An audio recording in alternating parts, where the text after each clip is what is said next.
Okay, so welcome to this edition. Oh, sorry, and I got the wrong banner on top. This is Traveling with a Chair with Ken and Cheryl. Let's make it that and make this other one go away. That's what happens when you do things live. If I can find it.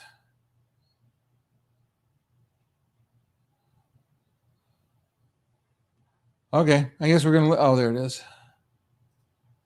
Anyway, sorry about that.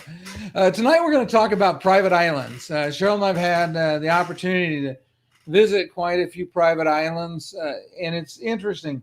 Every one of them is different, and so far, with one exception, every one of them has had good things and bad things. And I'm going to start with the one exception to that. And that exception is Great Stirrup Cay, which is NCL's private island.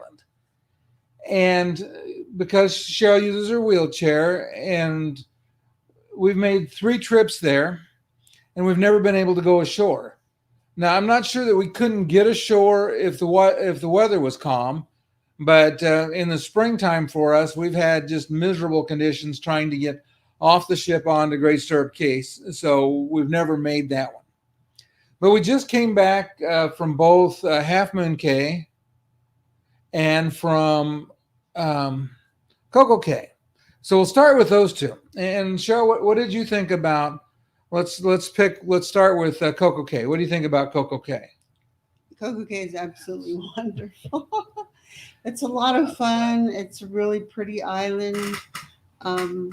It's very relaxing. I really like there was really an excess of chairs. They had a lot of palm trees over a good number of the chairs you could find, especially since the ship isn't full at that time. I was able to get under an umbrella and under a palm tree, so I was nicely in the shade. Yeah, and I would say that in general, Coco Cay is probably the most accessible of the islands in certain respects, and we'll talk about a little of that. They have beach wheelchairs, they're good in the sand everywhere, so that makes it really easy. You can get to most of the areas on the island with the just using a paved path, either like regular pavement or like laid block. But in general, it's really easy to negotiate around the island.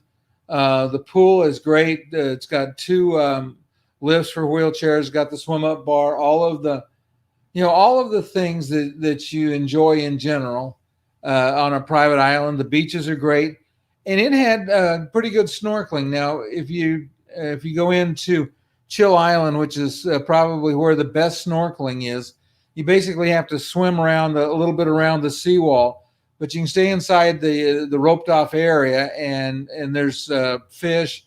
I didn't see any lobster, but we saw a variety of different fish, including one pretty good sized grouper in there. So the snorkeling was good. The beaches are all amazing. It's typical of a Bahamas sand island. It was really nice. The landscaping I thought was really good, didn't you, Cheryl?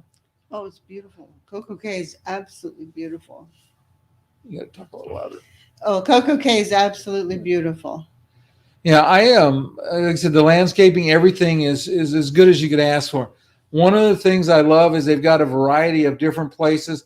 They have the water park that is at an extra charge to get in the water park.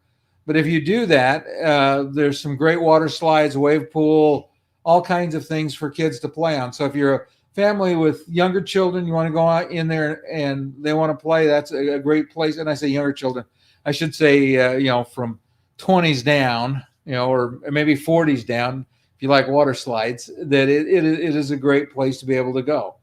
It's not cheap, but again, they have the tallest water slide in the Caribbean, so you have that to do. And I guess that's one of the things that makes Coco Cay different, in that they have so many things to do. Well, and then if you have really small children, that children's play area is free. It's called the Lagoon, right? Yeah, the Lagoon. Yeah, and that's free, and it's a nice big area for really small children. They'd really enjoy it. Yeah, lots of life jackets available around the pools, for the kids.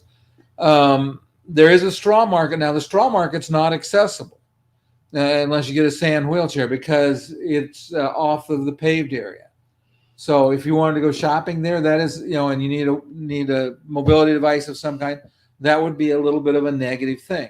Oh, and also right now, the straw market, they're not all open. Not all parts of it are open because with COVID, and the ships aren't full, so they're just kind of I think they kind of take turns. They don't go every day. Each sailor doesn't go every day. Yeah, and by the way, if you have any questions, do me a favor, put them in the comments. I'll get where I can watch those, and let us know where you're watching from too. I always like to know where the audience is from, so I'll get that set up so I can see.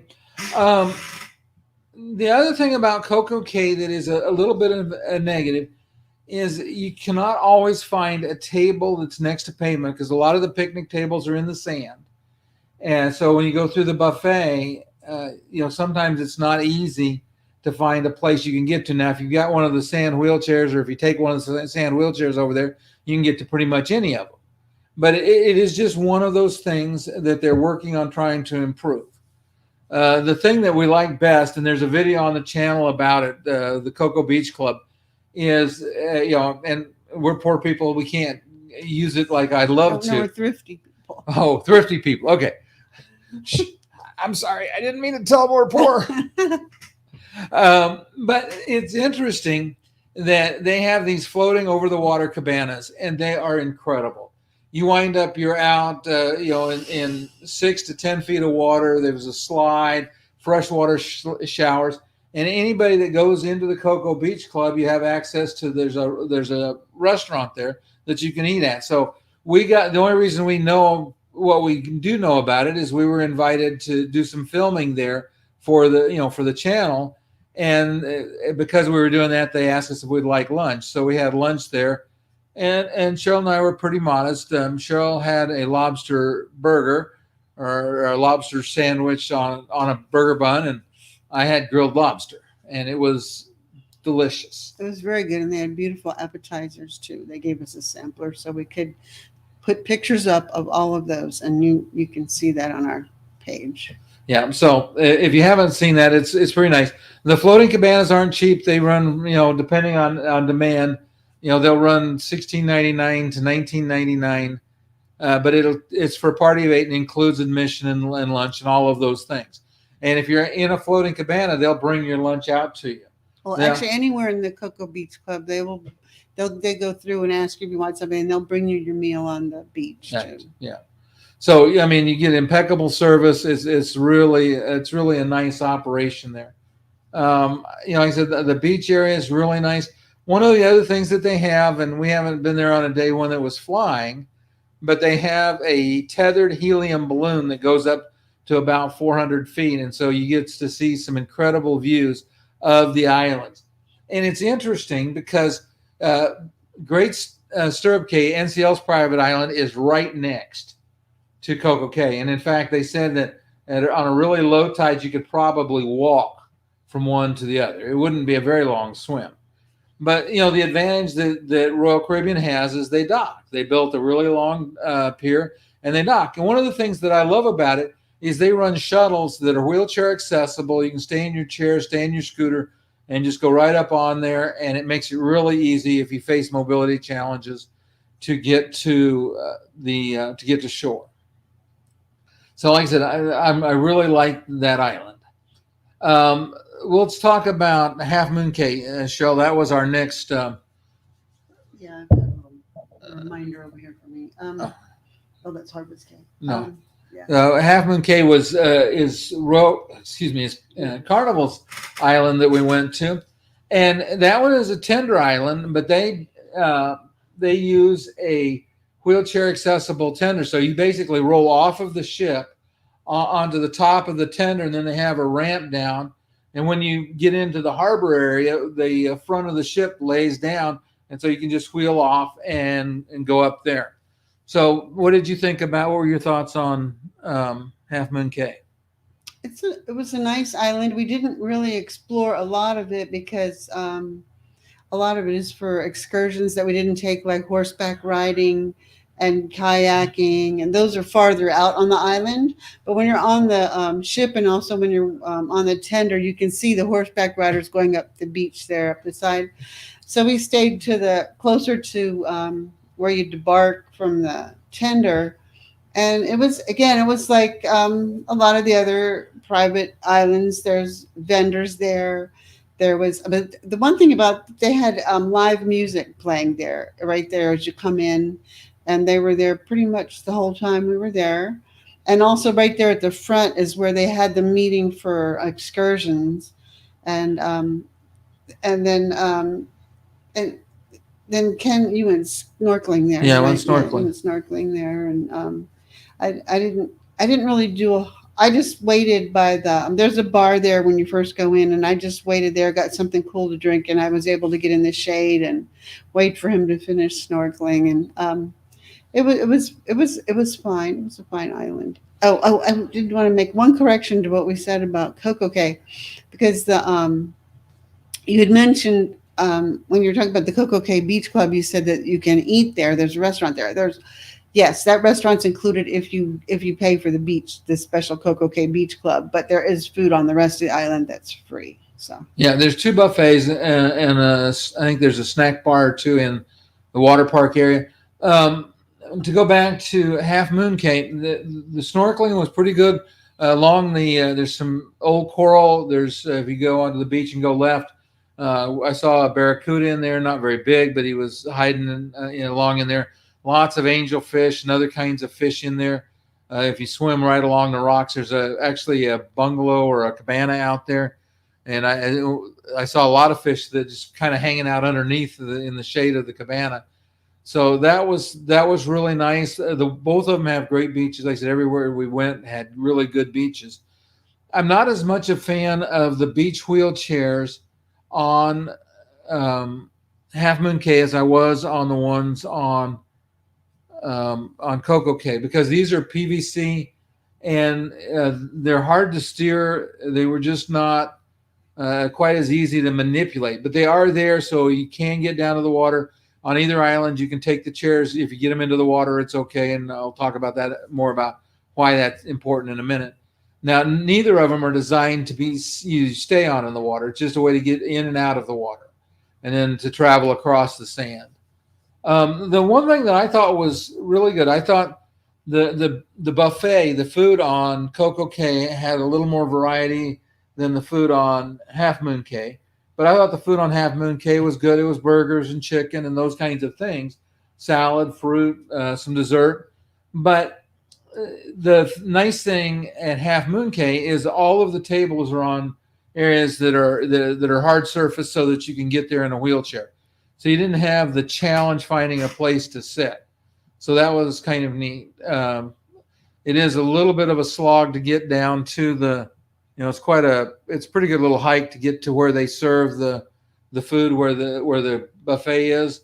But again, it's not impossible to do. It's not. I mean, it's not going to hurt you to do it. It's just not right there in the main area.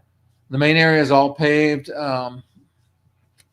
But I was able to use the restrooms on all of the islands. It was fine in a wheelchair. yeah, all of them have accessible restrooms, which is obviously important when you're out on the water. So in general, both of those islands are really nice. And the other island that we've been to and been able to explore a couple of times is Harvest Key in Belize. It just slipped my mind. I was like, okay, Harvest Key, but in Belize, and that's NCL's private island, but it is a private island of a different nature. And the reason for that is that all of the shops and everything that's on the island are owned by people in Belize. So NCL doesn't have any control over the shops and those kinds of things. And for the most part, on Harvest Key, you can't use your room card to charge anything. You take a credit card or you take cash. The island is well paved. I thought, getting around on the island is really pretty good. The beaches are a little different. Again, they have plenty of space. They have a really nice pool area, but the beach is crushed coral rather really than sand. And I mean, it's not. It's just a very different texture. It's just not this pure white sand beach like you get at in the Bahamas. So that's a little different.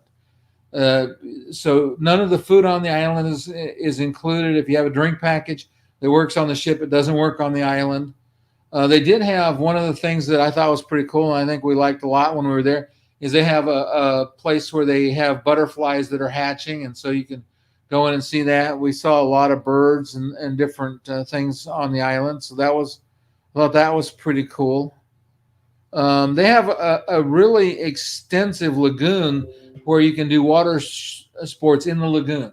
So you can go in there and you can, they have a stand-up paddle boards and kayaks and things.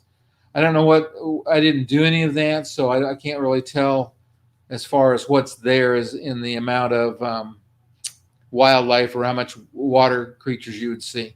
But all of that is in a lagoon so that you can't wind up going out to sea in it. They had a zip line, which was very interesting. We got to watch people going. They go from a lighthouse all the way across some of the beach and then over some water to the other side of the little lagoon there. And it was really interesting just to be able to sit there and watch them go over top of you. Yeah, and so they do have that, and they're a little bit cheesy, but I smile when I say it. They don't have a lighthouse; they have a flight house. And they actually also have some like a ropes course and a few things. So there's quite a bit to do on the island. It's a nice size island. There's a lot of shops there. There is an area right there in the paved part where all the water excursions take place. There is a ferry that runs over to a small town on the mainland, so you can go over there if you wanted to explore that. Like I said, I enjoy the island.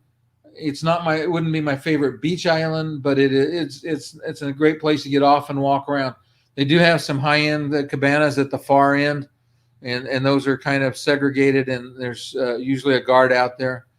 There are restaurants and bars along the beach, but again, none of your ship-based things that you purchased work on the island. So everything is you have to pay for it when I said cash or credit card. Oh, besides cabanas, they also had clam shells on the beach right along the boardwalk. Yeah, and you also and there is a video up on my channel about Harvest Cay. But the other thing they had besides the clam shells on the beach is they had clam shells around the pool, and I think that's some pool. They had pool cabanas as well. So there's some places you can get out of the shade and rent those. Again, a very nice island, very interesting. Very pretty. Yeah, very well landscaped. Yeah, they have that little wildlife experience was also very different. That was a very nice little area you walk through. Yeah, and so Harvest Cay is again a very nice island. We like that. The last island we'll talk about today is Ocean Cay Marine Reserve. Now, when we were there it would have been right before, in fact, we came back in the 9th of March last year, right before the pandemic started. In fact, there was one cruise after us before they shut all the cruising down out of the U.S. And the island is really nice. Now, the day we were there, the wind was howling. Cheryl didn't even want to bother going ashore. They have lots of beach wheelchairs available.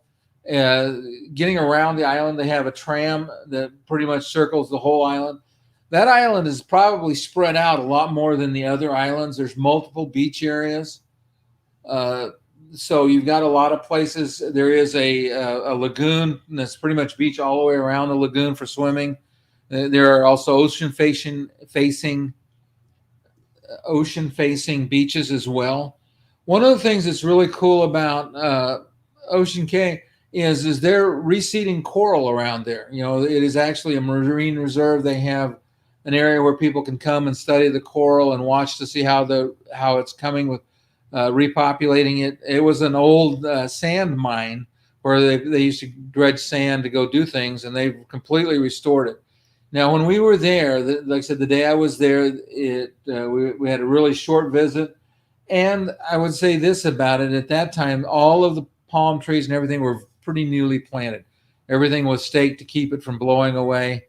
So I'm really looking forward. We'll be there in 2 weeks. We're looking forward to seeing how the islands progress. They have a couple of pretty cool things because the ship normally stays late at night.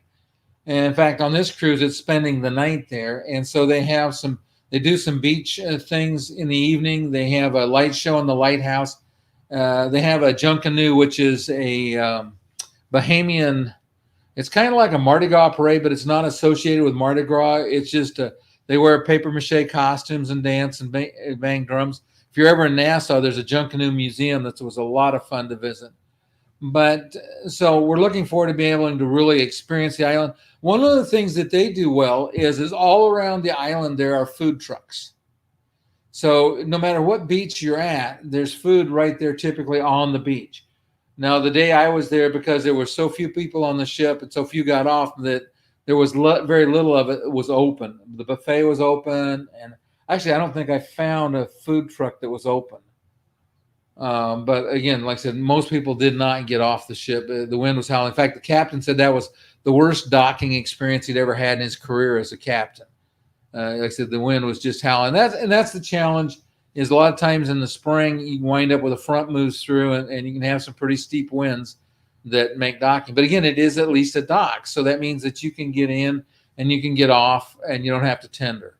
And I'm a fan of not tendering. Like I said, the only place, well, we were in Grand Cayman. They had a tender that accepted wheelchairs, and we were at Moon Cay. They had the tender that accepted wheelchairs. So those have been the only two tender ports that Cheryl's ever been able to stay in her wheelchair. Now, we have occasionally been in where it was calm enough, that I'd help Cheryl walk across, and then they'd carry the wheelchair and put it on the boat. But anyway, that's our take on the private islands. We've enjoyed all of them except Grand Stirrup Cay, and I would love to get there one of these days. I will keep trying.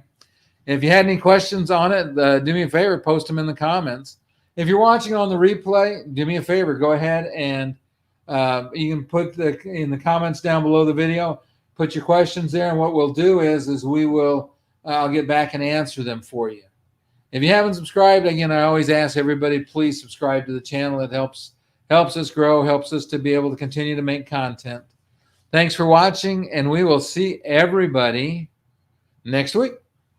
Good night.